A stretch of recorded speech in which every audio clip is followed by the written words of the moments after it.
Tere, minu nimi on Anna ja siis ma olen tätoveerija Vean Tattoo Studios Tallinn. Ja siis täna me räägime hooldusvead, mis rikuvad tätoveeringut. Sa võid teha väga hea tätoveeringu ja rikkuda selle vale hooldusega.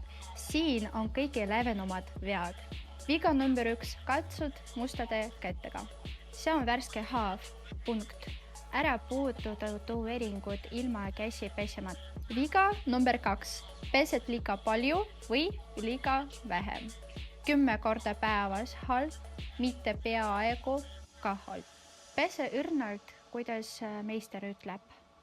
Viga number 3, määrid kõik, mis kodus on. Alkohol ei, peroksiid ei, vasiliin ei. Kasuta ainult soovitatud kreemi ja õhuke kihina. Viga number 4, kratsid ja kiisud korikuid. Sugeleb ja aga ära kiisu, koos korikuid tuleb ka pigment. Viga number 5, päikesport ja vesi liiga vara. Bassein, meri, saun, jõusaal ja päevedamine, tätoveeringud selle ei meeldib üldse. Viga number 6, arvad, et nädalast piisab. Ei piisa.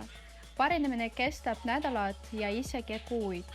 Niisuda ja kaitse ka hiljem. Hea tätoveering, see on 50% meister ja 50% sinu hooldus.